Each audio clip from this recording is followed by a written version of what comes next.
And now it's time for a preview of an upcoming game by Tom Vasel. Hey folks, today I'm going to be previewing a game called Tomorrow. Now I hope with all my heart that this is not tomorrow, because this tomorrow is a bleak land where the earth is becoming overpopulated due to Vasel's having 6 kids. There's just so many people on Earth, and so it's heading towards problems in the future. So you are in charge of one of the superpowers, and it's your job to depopulate the Earth, but hopefully depopulate other peoples. Now this game is going to have a lot of things in it that we would hate to see in real life, like terror attacks, biological weapons, and nuclear weapons, and so on and so forth.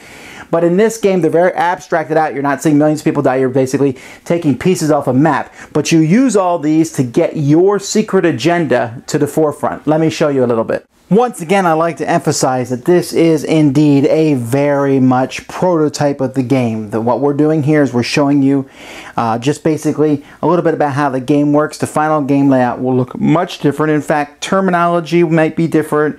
I already know of many changes that are being made to this. This is just kind of an idea, so again, that you can figure out how the game plays. Now, each player of the game is going to pick one of the main ruling bodies. For example, you might be the Russian Federation, in which case you would take the Russian Federation cards. You would take the Russian Federation symbols here of power to show that you're controlling different regions on the board. And also, at the beginning of the game, each player is going to take 3 cards to show their agenda. So let's say I'm India. I can pick Isolationist, Friend to the World, or Pragmatic Doctrine. I'm going to pick one of these and it's going to be secret. Now, at the end of the game, you're going to get political capital equal to the cubes on the board of each color.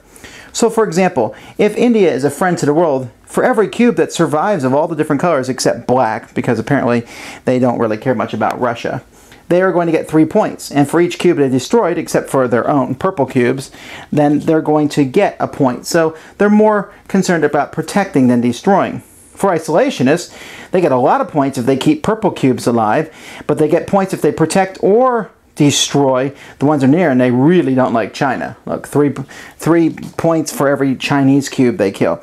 Pragmatic Doctrine, they're mostly about destruction, but it's evenly across the world.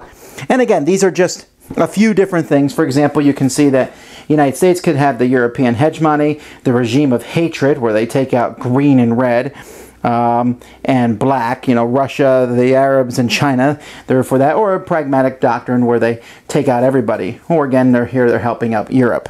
So there's different things, and I suppose you can align your political views for your country that you are. Now, each player is going to have political capital that they're going to be using and distributing during the course of the game. You'll use political capital as the game progresses, but at the end of the game, whoever has the most is the winner. Now, one of the important things here is this track. There's going to be a track on the board, and it's going to be numbered here. It has a life and a death marker on it.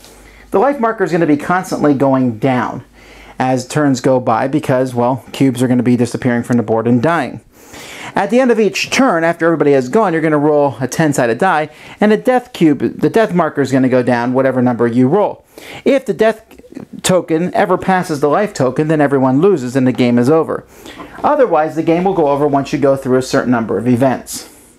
At the beginning of each turn, you'll turn over an event, and there's tons of events in the game, but you won't have all of them. You'll just use some of them in the deck from 1 through 3, so maybe there's a massive earthquake, or global quarantine, or death in close quarters, or unbreathable air, or revulsion to gluttony, or fear of the global government, or global peace movement. There's all sorts of different things that might happen, and so you deal with that first. Then, there's going to be a turn order track up here, which will be random as time goes by. But what players are going to do is they're going to take a handful of resource or action cards that they're going to be using on a turn, and they're going to pick 2 of them. And so, for example, these are China's cards. They have diplomacy, regional nukes, military, biologicals, regional nukes, terror, and cyber. 2 of these, if they use them, these regional nukes and military are gone, but the other ones they'll get back time and time again. But you'll notice that they have 1 diplomacy, they have 2 nukes, they have 2 military, 1 biological, 1 terror, and 1 cyber. Compare that to the Russians, who have a regional nuke, a military, global nukes, biological, terror, diplomacy, and cyber, which would be very different from the European, who have regional nukes, an anti-terror, cyber, biologicals, military, diplomacy, diplomacy, diplomacy. A lot of diplomacies in the Europeans, while India has cyber, biologicals, military, diplomacy, diplomacy, diplomacy, nukes, and terror. So you can see that each of the sets has very different things that they're doing. America has a lot of military. So you're going to pick 2 of those. And on your turn, you can choose to play them or not play them. So let's say, for example, the United States plays a biological and military.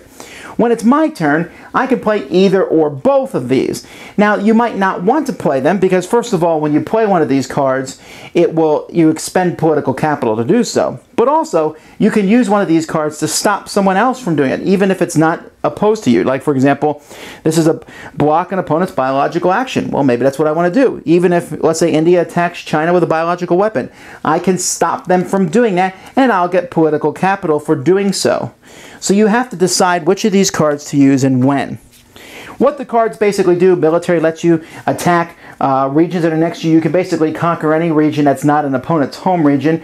If you conquer some of these neutral regions like South Africa, you'll get a one-time card that you can use later. For example, this one basically stops an opponent from doing diplomacy.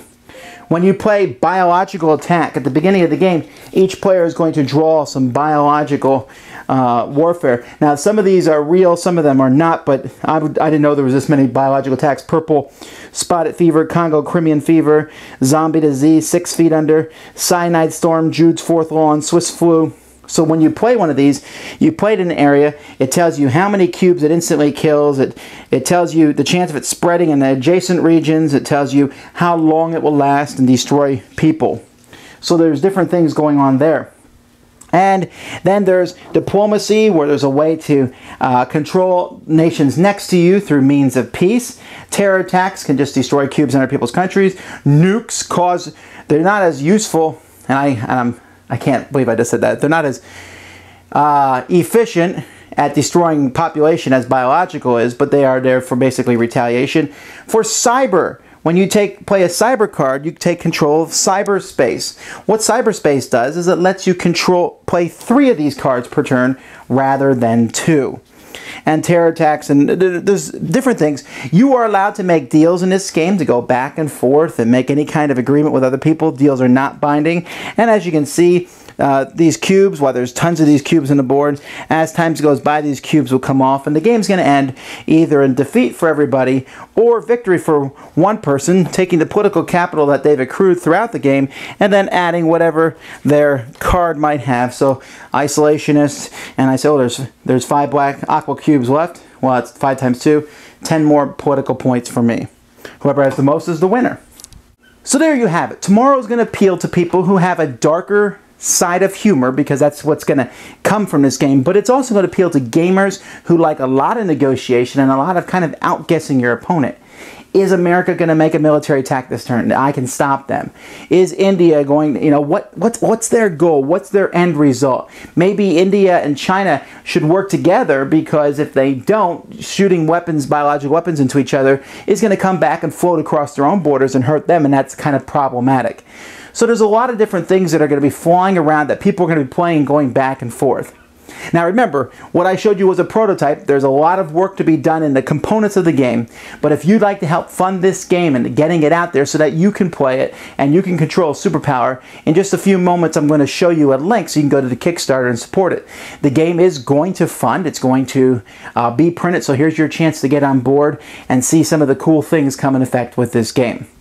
Tomorrow, like I said, is a game that I do not wish to see come into happenstance. I don't like nuclear attacks or terror attacks or things. But here it lets you play those out, and you can do it one of 2 ways. In kind of a black humor sense of way as you watch this, or even as a way you can say, hey, let's see what would happen. Look at it almost as a political scenario and see what happens as a learning experience.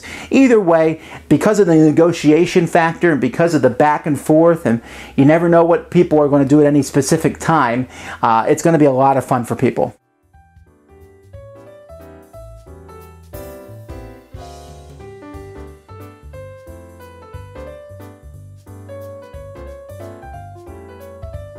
Thanks for watching our review today. For more information about board games, as well as the #1 board game audio podcast, check out Dicetower.com for reviews, interviews, and more. I'm Eric Summerer, and you've been watching The Dice Tower.